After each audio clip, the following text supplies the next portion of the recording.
couple of months ago, I had the opportunity to be a part of the Techwomen program. For those of you who do not know what the Techwomen program is, it is a program. Okay, cool. Sorry about that. So, a couple of months ago, I had the opportunity to be selected for a program called Techwomen. For those of you that do not know what the Techwomen program is, it is a program that empowers, supports, and connects the next generation of women leaders within their STEM field. STEM being science, technology, engineering, and mathematics. It is a program that provides women with access and opportunities to advance their careers, to pursue their dreams, and to have access to role models. And finally, to become role models themselves within communities for young girls and women. The Techwomen program consists of a 5-week mentorship in the Silicon Valley Bay Area.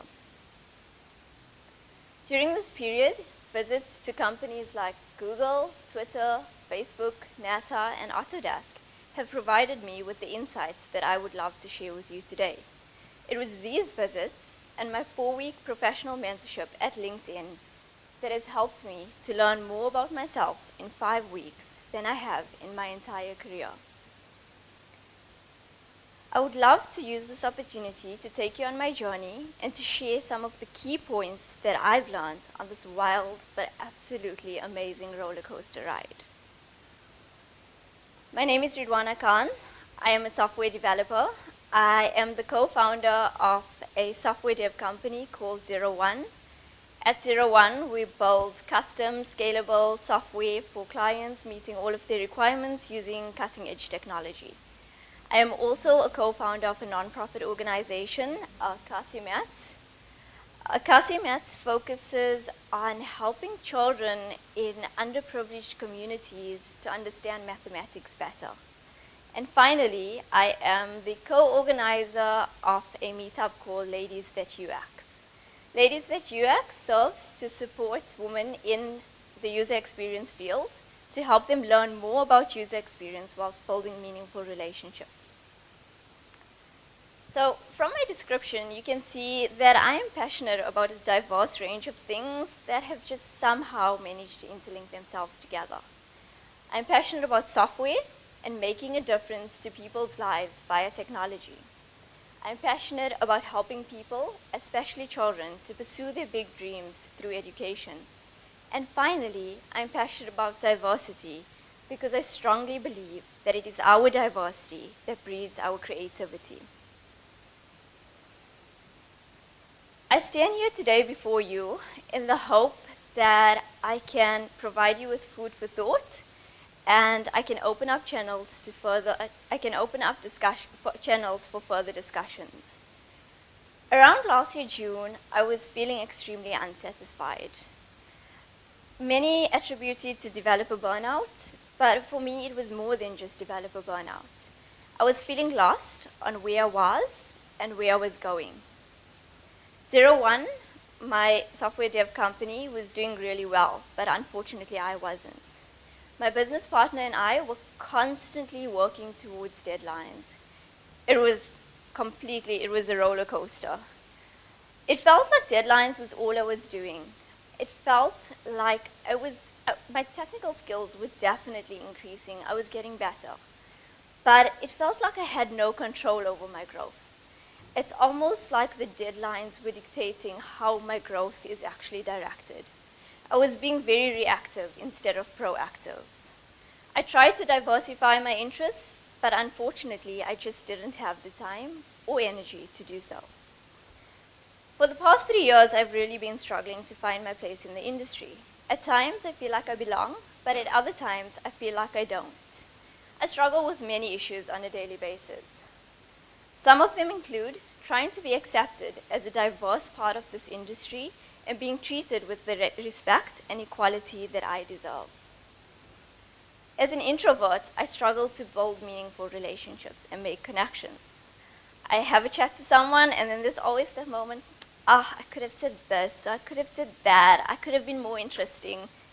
And lastly, I struggle with feeling a sense of fulfillment through solid accomplishments and a sense of making a difference and making an impact to people's lives. Whilst on the Techwomen program, for the first time, I felt a true sense of belonging.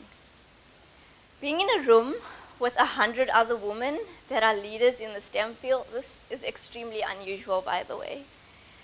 It felt strange and extremely wonderful. It is a stark contrast to the struggles that I experience on a daily basis. I realize how much I've let it affect my life, my confidence, and my sense of fulfillment. Exclusions have come in many forms over the past few years, especially since I've started my own company. They've come in the form of when I'm dealing with business clients, when I'm in meetings, and some of them include the evasion of eye contact. During a meeting, the client just won't catch my eye. Another one is questions. Questions are directed to my male counterparts, even though I have the expertise on the particular domain. Emails, my missing email address in that CC list, even though I've been dealing with in-person queries. Body language. Body language in a meeting room, almost as if they don't know how to deal with the woman in the room. And lastly, the most tiring and exhausting one of all is the constant need to prove myself and my capabilities. I think the most important thing that I've learned from all of this is that diversity is pretty much useless without inclusiveness. Kimberly Bryant, who is the founder of Black Girls Code, tweeted this the other day. And she said that diversity is being invited to the party. Inclusion is being asked to dance. I've been in meeting rooms. I've been invited to the party. But inclusion means actually taking my opinion and actually addressing me as an individual within their boardroom. Minority employees simply want to feel a sense of belonging that the majority do. A Harvard study was done 4 years ago that outlined the 4 dynamics that counteract inclusiveness. They're listed out here, and I'm going to go a bit in detail around each one. So the first one states, people gravitate towards people like them. I walk in a room and I see 100 people. And the first thing I do, and the first thing everybody does, is they scan the room. Who looks like me? Who has the same skin color as me? Who speaks like me? And we tend to gravitate towards people that are like us. Unfortunately, there's always minorities in the room, whether they act differently, look differently, speak differently, and this means they're left out.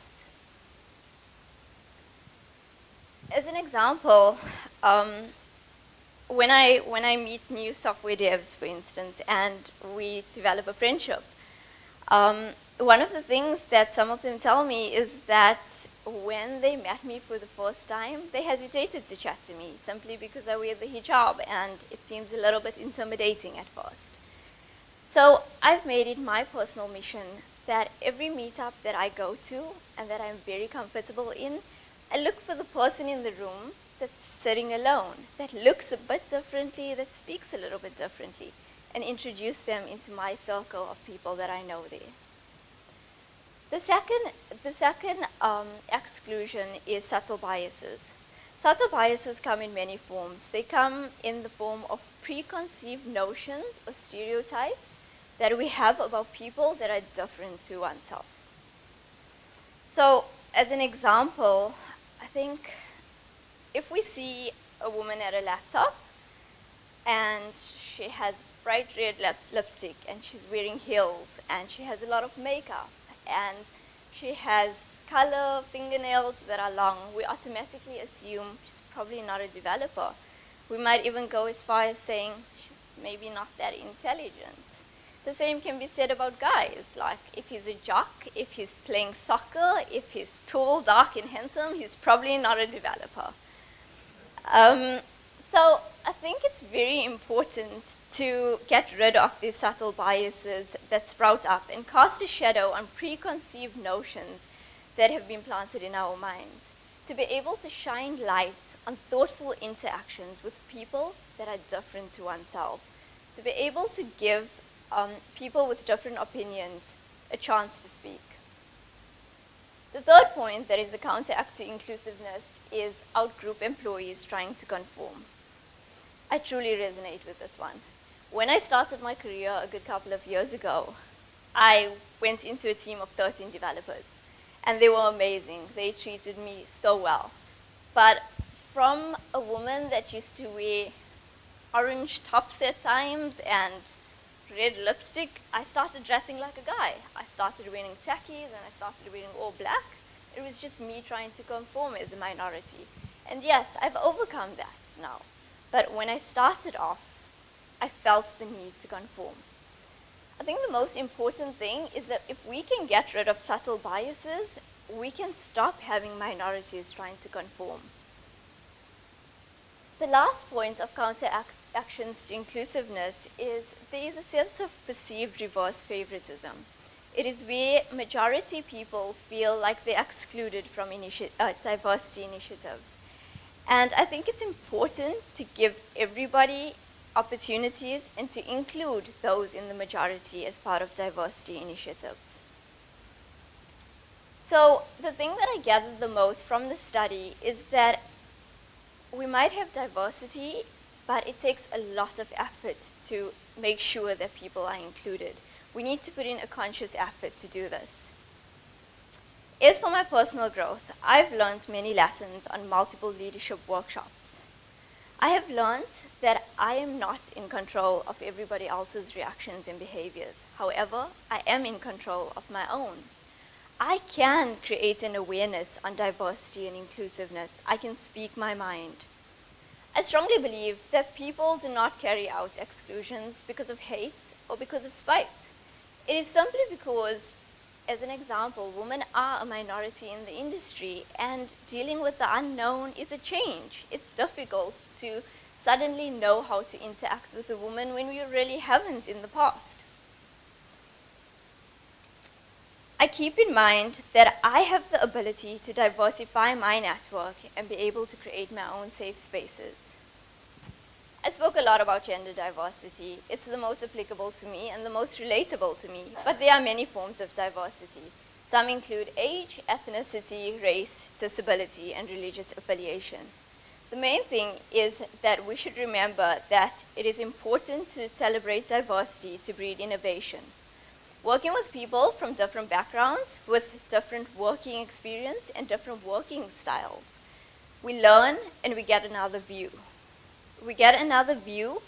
Diverse views make for better decisions, and it drives a high performance culture.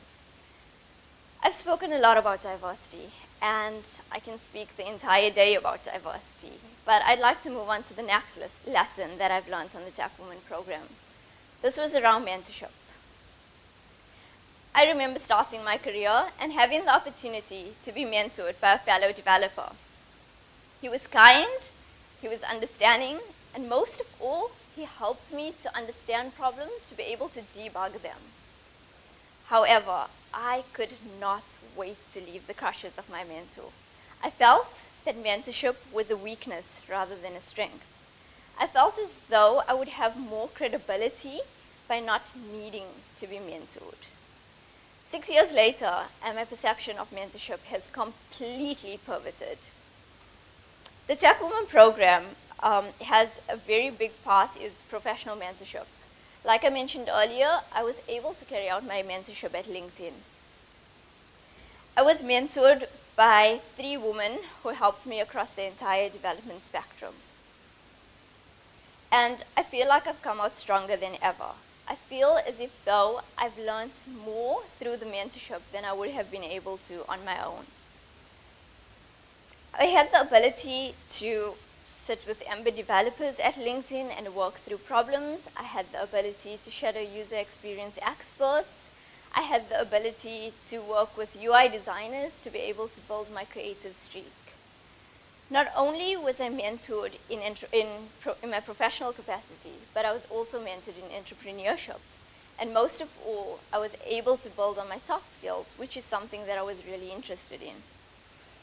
I was mentored on how to network, how to communicate effectively, how to be an effective leader, And finally, how to create presentations, action plans, and how to present myself.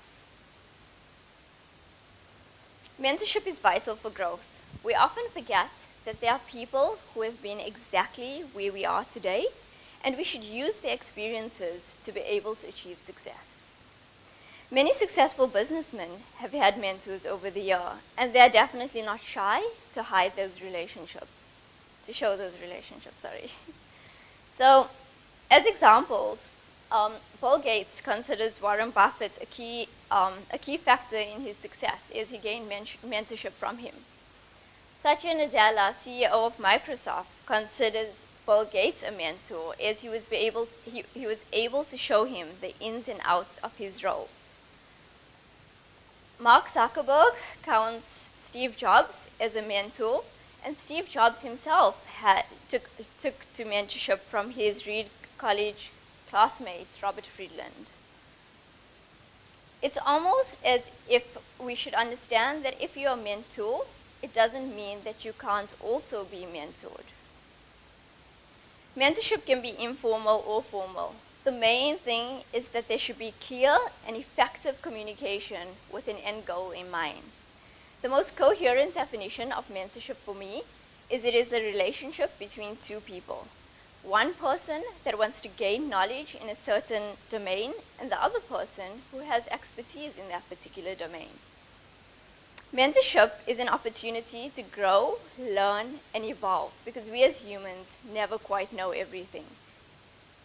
It is as rewarding to be a mentor as it is to be a mentee, because you can gain quite valuable experience from someone wanting to learn from you. Another important lesson that I've learned on the Techwomen program is around improvements on my entrepreneurial and interpersonal skills. My strength has always been my technical skills, but the Techwomen program has made me realize that to be an entrepreneur, I have to be more than just my technical skills. You have to be able to communicate effectively with other people, build relationships, and just build personal connections. I can't quite pinpoint the reason that I struggle with building connections and meaningful relationships. I sometimes attribute it to my introverted personality, sometimes my lack of energy and laziness, and other times it's also a little bit around inclusiveness and diversity. It's a little bit more difficult to break into those circles. That being no excuse, I have taken it upon myself to be able to improve that, and the Techwomen program has come to the rescue. It has taught me valuable skills around networking and being able to communicate effectively. I have a private chuckle to myself sometimes that on the Techwomen program I took a networking 101 course. But what better way to be able to improve on something that doesn't come naturally to you? Techwomen has taught me important lessons about how you should present oneself, because the way that you present yourself is the way that the world perceives you. Communication is vital for every entrepreneur. On that note, I've really underestimated the art of storytelling. I sometimes roll my eyes at someone that starts telling a story and dragging it out and giving me all the details that I don't really need to know. But I've realized that the ability to tell stories in a captivating manner is important for things like expanding your business, building a team, speaking at conferences, or closing business deals. Any of these things told as a story, filled with personal connections, emotion, compassion, keeps people hooked, listening attentively, and hopefully invokes some sort of action. Coming into the development industry, I truly thought I didn't need any soft skills, any interpersonal skills. I'm just a developer. I will just sit at my laptop the entire day and code away. But I didn't realize that you really have to be able to communicate effectively, because there's fellow developers that you have to work with. You pair with people, you deal with businesses, you deal with clients, you deal with business analysts. So it's really important to be able to communicate effectively. The last lesson that I'd like to talk about is around social impact. So when I began talking, I mentioned that I was unable to diversify my interests simply because I did not have the time or energy to do so. I decided to change that this year. I decided that if I want to grow and I want to feel fulfilled, then I have to do things that make me happy. It makes me happy to speak at conferences. It makes me happy to give back to the community that helped me grow to where I am today. It makes me happy to make a difference in people's lives and have an impact. Having an impact means many different things to many different people. Having an impact to me means helping other people to overcome the issues that I've struggled with. For example, helping girls to be able to enter the STEM field confidently in a comfortable manner and not being intimidated. Making a difference means, to me, making people, both men and women, aware of how to breed inclusive and diverse environments. Making a difference, to me, means sharing my lessons with you all today in the hope that it can spark some changes. And lastly, making a difference to me means helping children in their education. And I plan to do this through Casimat. So I mentioned Casimat earlier, and it was born through the Techwomen program. Not only does the Techwomen program concentrate on professional mentorship and cultural exchange, but it also dedicates a certain aspect to the program around socio-economic impact. So in the Techwomen program, there are 21 different countries, and from each country, there's around 5 women. The Techwomen program gives you the ability or asks you to identify a socio-economic problem within your home country, and you're able to write up action plans and pitch this problem. And 5 of those countries win a seed grant that is sponsored by the US Embassy to be able to actually implement their solution. South Africa, this team worked really hard, and we won the seed grant. And that's how Casimat was born. Casimat is a program that will help children in poorer communities to be able to develop their mathematical skills, to be able to gain confidence in their mathematical abilities, and finally, to be able to increase the enjoyment of mathematics.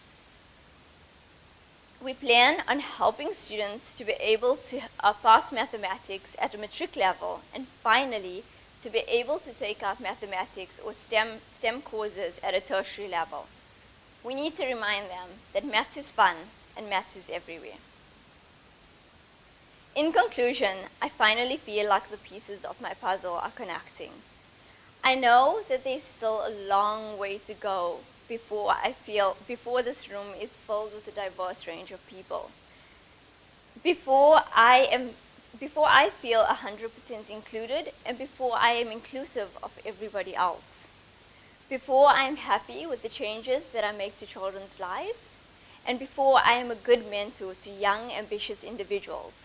But the most important thing at this particular point, in this particular moment, is that I am not stagnant. I am growing. I am growing as an individual each day. The Techwomen experience has been absolutely surreal for me and absolutely life-changing. My biggest takeaway from this program is my newfound sense of energy, confidence, and purpose. I'd like to emphasize again that I've learned more about myself in 5 weeks than I have in my entire career. I aspire to work hard and to actually carry out all the great things that stem from the Techwomen program. I am feeling more ambitious and more motivated than ever. On that note, thank you all for being a wonderful audience and for allowing me to take you on my journey. Please feel free to chat to me afterwards or connect with me on Twitter at Ridwana K. Thank you very much.